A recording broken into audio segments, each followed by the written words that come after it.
Hi folks, welcome back to the channel once again. Thank you very much for joining me. You are always most welcome. So today we're back with some, I've had a very short break, a few days, a week. And we're back with some interesting brand new products from ICM. Well, I say brand new, we'll get to that in a second. So it's in this case it's the Leopard 2 A6, and now some of you will think, hang on a minute, didn't he do this last month? Well, that was the 35th scale version. This is the 72nd scale version. And again, I should warn you, it is actually a Revelry box, or partly, not entirely. Has got some new parts. It's got these grids or meshes on the side that prevent RPG attack, or in theory do anyway. So that is brand new tool on basically the Reval kit, which was about 2011 it came out. So what's that? It's 13 years ago. Gosh, that's gone quite quickly. Anyway, this is kit number 72820. Another quick look at that rather nice artwork. Not a lot going on in this artwork. Normally they have more sort of action depicted, don't they? But anyway, of course these are in the front line in the field in the war in Ukraine at the moment. So very topical indeed. It says on the side, that just tells you about the length and all that stuff. Doesn't tell you anything actually. So this side we've got the first of all the front view, we've got the port side view, and then the rear view. So why don't we? It's only a small one. This not going to be too big. So why don't we crack into this as soon as possible and see what they've come up with this time. Now, last time I was like, I'm not going to enjoy this. I'm a bit nervous, but I was wrong. I was very sceptical. As it turned out, of course, the actual kit did impress me. But the only thing I didn't really like about it on the bigger 35th scale was they had these rubber cables. I didn't really like those, I've got to be honest. But the tracks I thought were very good. I thought they'd done that quite well. And as many of you regular subscribers will know, I am not really a big Revel fan. So I was very pleasantly surprised. I'm not anti-Revel when they've done really nice kits, like that F-15E Strike Eagle in 72nd scale from about 3 years ago. That was brilliant. I really enjoyed that. So when they do good kits, I get very excited. It's just that they don't come along that often, I'm afraid. I always feel that they are underperforming a little bit. So when they do a really good one, it's a joy. It's a joy. Let's see what we've got here then. So sorry, because it's quite tightly packed. It's really a challenge. Have to go around the blade very carefully. It's super tight. There we go, we're in. Right, let's have a look what we've got this time. So thank you to ICM for supplying the kit for review, first of all. A few issues with our delivery man again, but I won't go into those. Something that's becoming a little bit of an irritation, so the less said about it the better really. So we've got one bag of sprues. Oh no, we've got two bags of sprues, big pardon. So, got some photo etch. Hey, that looks cool. Hey, I like it already. Although I'm not a big fan of photo etch, it has to be said. A little bit of a sheet there talking about the varnishes and paints. Won't bother with that, let's get straight into it. So, show you this instruction booklet first, it says. Trying to get your zoom to work. Nice bit of artwork. Repeats the artwork, gives us a full rundown of it here. And then we've got the technical specs as well. It says the paint set used is the they give you a whole list of paint sets, but there's a paint set 3073, and there is also a whole list of separate paints that you could use. Well, that's a little bit confusing because I don't think the paint set will have that many in, will it? Use our varnishes for a gloss satin effect. Anyway, let's get straight into the write-up, which goes as follows. Since the summer of 2023, Leopard 2 A6 tanks have been in service with the Armed Forces of Ukraine. They actively participate in battles in the east and northeast of Ukraine. Some of them undergo specific modifications due to the nature of modern combat. Recent combat engagements have imposed new requirements, particularly improving the protection against shaped charge munitions and attack drones. As we've all seen in the many videos, so some of them are quite harrowing, of course.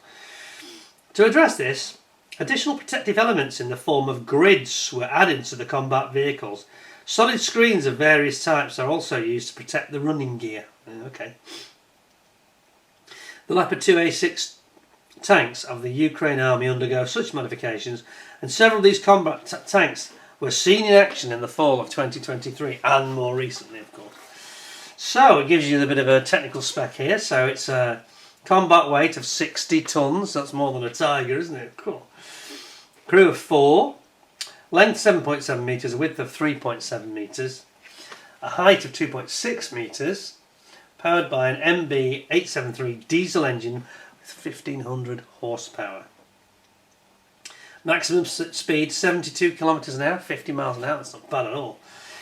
And it has a range of 500 kilometres, fuel tank range, and it has, of course, the 120mm Rheinmetall smoothbore gun and a 7.62 machine gun, which you don't see on there, which I think is the M3. So there we go. Let's have a look at the. Whoops!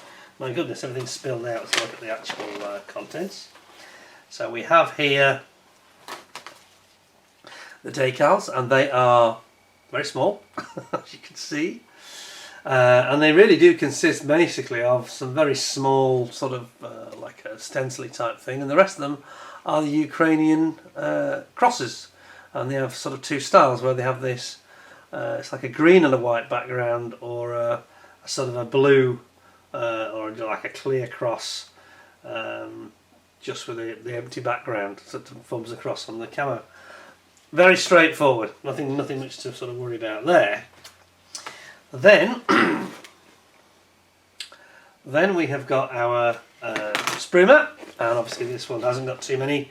We've got 1, 2, 3, 4, 5, 6, 7 in total. So, starting with building up your hull. It's not a bathtub style. It comes with a base and side walls you have to build up, and a back wall, a couple of holes you've got to drill, and you've got your suspension components coming in here. Looks like the dampers. Got our drive sprocket, the torsion bars, part of the actual running gear here, and then you've got the idler wheels. Idler wheels here that go on the top, along the row there. And then finally you've got your. So it drives from the back, doesn't it? I think I'm right in saying the engine's at the back on these, yeah.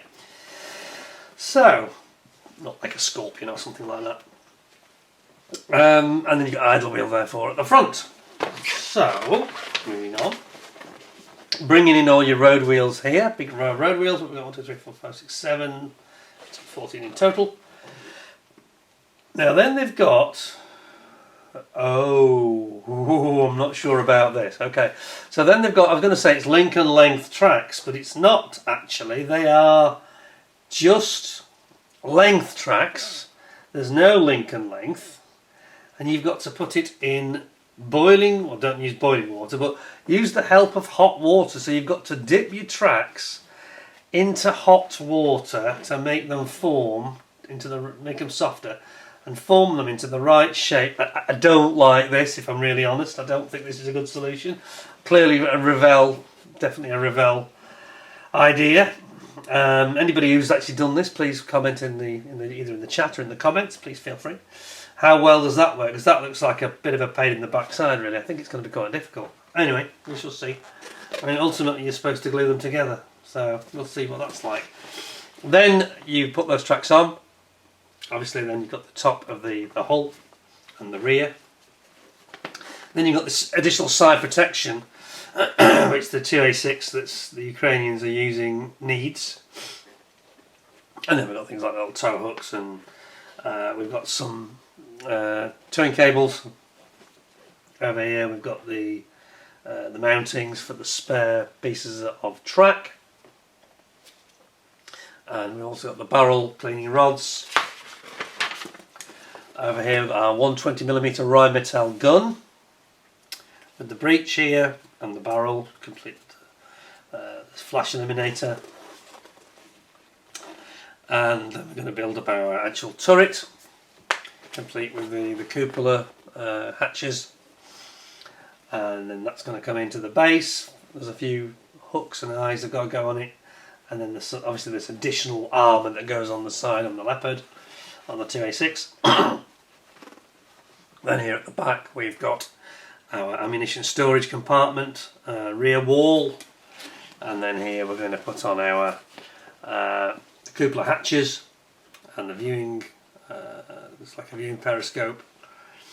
Then we've got our MG3 here, and then we've got some smoke discharges.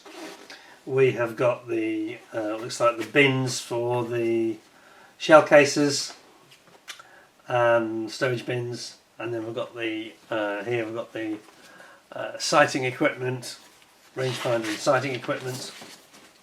MG3 gun and smoke discharges all going on the top. And then we bring our turret down onto the main tank, adding then at the end this additional Ukrainian infield performance pack, protection pack I should say, of the performance.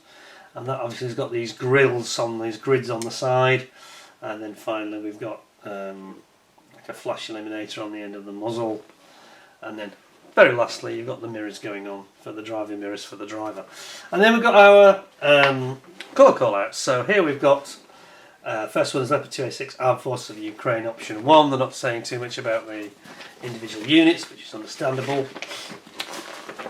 And then we've got option 2. It doesn't say again much details, just slightly different crosses, slightly different. Is the camo different? No, the camo is the same. There's not a lot of variation here, quite honest. Not a lot of variation at all. And then finally, is there any difference there? Yeah, there are some very subtle differences. No, there aren't there? So basically it's the same camo. I think they're basically using the camos they come from Germany, to be quite honest. And then that's option 4, so that doesn't really tell us a lot, but anyway, there we go. So far, so good. It all looked very straightforward apart from those tracks. Don't like the look of that. Not tried them, so I've reserved judgment perhaps, I don't know, but as a concept that's difficult, I think. So easy to have them, you know, you don't get it quite right, you can bust bits of the wheels off if you haven't softened it enough, and if you soften it too much you can distort the tracks, so not a huge fan of that really as a concept. Not a very elegant solution, but that's of course the Revell design ethos has crept into that, hasn't it? Anyway, let's have a look at what we've got. So over here, start with our extra pack of parts. This is these grills or grids, whatever you prefer to call them. Kind of grids, aren't they, really? And actually the PE looks very thin. So these here are the mounting brackets, basically, mounting brackets. Here we go. Zoom in for this. So it's our mounting brackets for the grids or grills on the side to stop the shaped charges hitting it, which is quite nice. Actually not the most exotic looking item. And then put that back in there nicely. There we go. It says, sorry, zoom you back a bit for this. To leave you looking at the green screen too long, I get told off for that. By none other than my wife usually. She thinks I'm really failing the team when I have green screen. So, here we've got our the actual meshes themselves, or grids.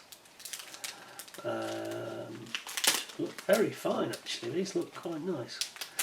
A bit gentle with these. It's covered in film to protect it. So these are both the sort of skirt protection skirts that go down the side of the chassis protecting the running gear. Those are the ones at the bottom that's solid. PE. Photo etch. And then we've got our grids, these grills here. The anti sort of RPG shaped charge grids. Grills that go down the side. A little bit bent in this case, I think quite soft. It's very soft. Not sure if they're going to be distorted or not, shouldn't be. So that's that. I won't take it off the actual backing because that's it, there's no point really. Where is it? There we go, in the bag. super. Zoom you back. I'll sort that out later. Fed up with playing with that already. And then we've got this, the traditional Revel bags, which, of course, unlike the Ukrainian ICM ones, that have these nice resealable edges, like you've just seen there. He says, I wasn't able to reseal it very well, was I? I did get there in the end. There we are.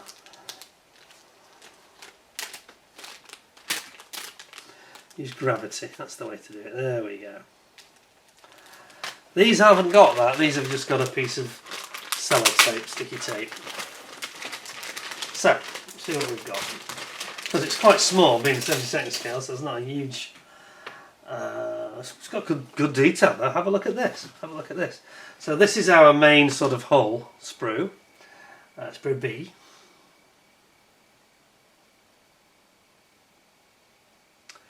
And you can see there, get closer, some nice detail actually. That's actually done quite fine. It's got a nice surface feel to it. It's got things like the spade shovels that are already mounted. Quite a lot of stuff is already there for you. You've got all the hatches clearly defined. In fairness, that's very beautifully detailed for something so small. You've got your cooling vents at the back, fans, grill covers on it, all done for you. Then over here we've got our the running gear sort of side of the hull at the bottom. The bottom of the hull itself, completely, I think it looks like maybe it has an escape hatch. And then we've got we've got towing cables. That's interesting. Towing cables here, not in that horrible rubber like we had on the 35th scale version, but actually in plastic, which I think is better, really. Then we've got our Rheinmetall 120mm gun breech there. What else do we have? Yep, we've got the breech lock here, and we've got more of these towing cables there. We've got some of our armour here, and then we've got the base of the actual turret, and then the back of the tank there. Very good, that's a nice sprue. Next one, then we've got the main. Look at the turret, isn't it enormous? The turret on this tank is absolutely huge, the length of it, isn't it? It must be 3-4 metres long at least. Yes, it's a big old thing. And then we've got the side protection armour here. Over here we've got the rear of the tank, the back wall so to speak, complete with more cooling fans, you can see, for venting the heat out the back. Excuse me. And then we've got our spare bits of track mount at the front there. Is it spare bits of track? Yes, it is. For the front mud guards, that is. And then we've got a couple of grills. Whoops. A couple of grills here. And we've got those cupola turret hatches. Another nice sprue, again very detailed, isn't it? Very sharp looking. Some nice crisp moulding there for sure, so that's that one. And then we have got our, this is the main sort of side, excuse me, the side running gear, the normal running gear so to speak, that protects the idler rollers, return rollers, and then we've got the armour plating that goes at the front here. Okay. Our 120mm Rheinmetall gun barrel is here. And then we've got our little smoke discharges underneath. Very nice. And that is the actual the gun muzzle at the top there, top left. It's got like a hollow to it, which is nice. That's good. And then finally, we've got. Let's see back to this slightly. We've got the all the running gear. Now here we have the bit that I don't like really. I think it's going to lose a point here really, because this is the tracks, and you've got to put them in hot water and mould them to the exact right shape, which I think is going to be quite tricky, and it's always risking doing something that's so mechanical. It's very risky in terms of just having to use force against the road wheels and the drive wheels and breaking them off. I think that's a real possibility, so I don't really like that, I've got to be honest. I think some link and length would have been a far better solution really here. Then here we've got our all the main road wheels, and then we have got, flick it back to the side, and then we've got the torsion bars along here. This parts of the suspension, and then you've got little idler roller wheels for there, return idlers, and then we've got these are the actual suspension dampers themselves, and then we've got our sprockets and idler wheels, and we have got, what's that? That part of the rear of the, yeah, this is part of the turret, isn't it? Here, there is parts of the turret armour. And then over here we've just got some more of this, the front section of these pieces of extra armour protection that goes along the top of the running gear. So there we have it really, that's the kit. I'm not as quite as enamoured with it.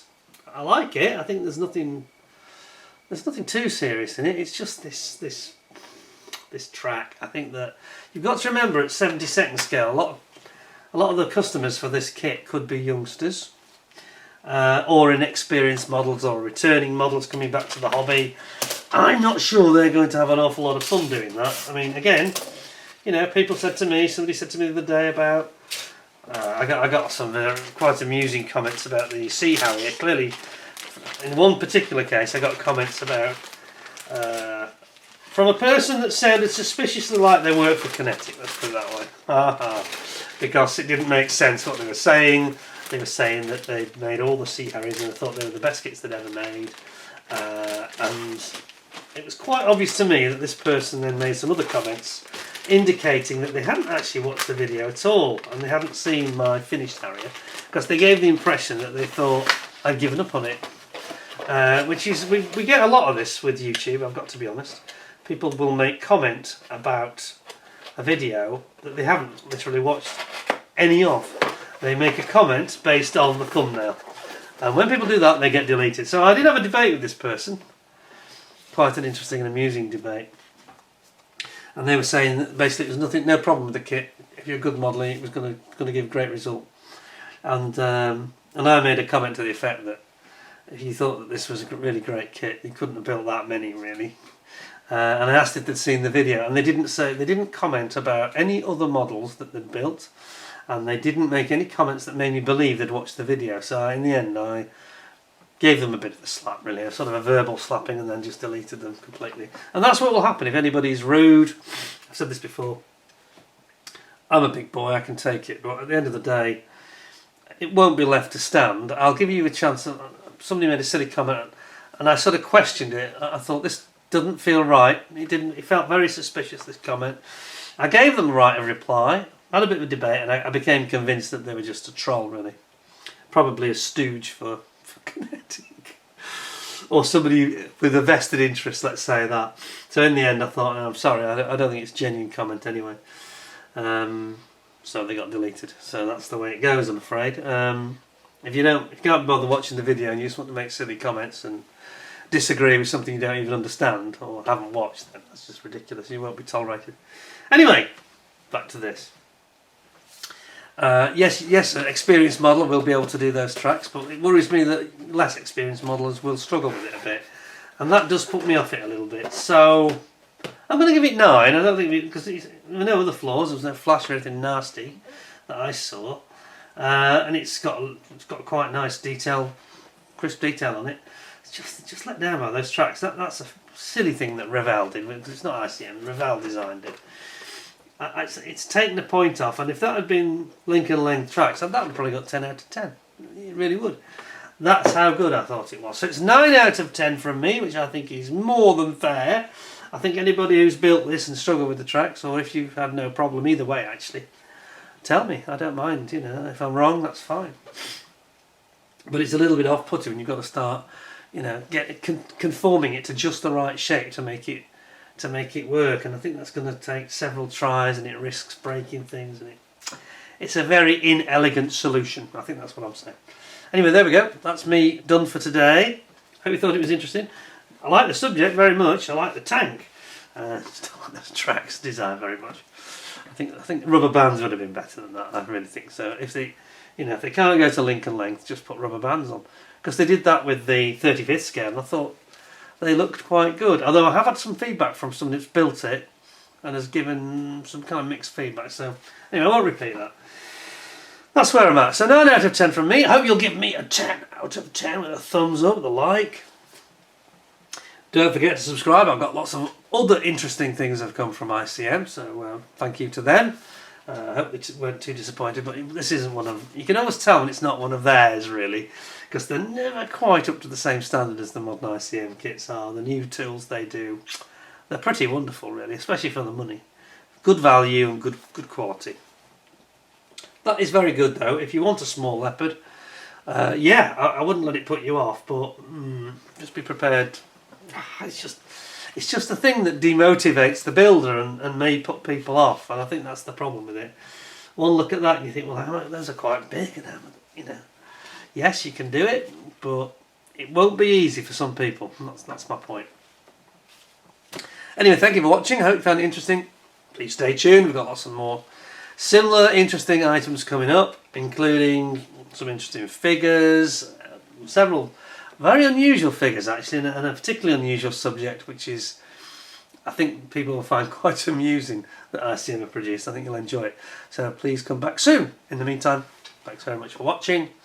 Don't forget to subscribe if you haven't already. Please share the video if you thought it was enjoyable or interesting. And until next time, thanks for watching. Take care of yourselves. Stay well. Stay safe. Thanks for your time. And bye for now.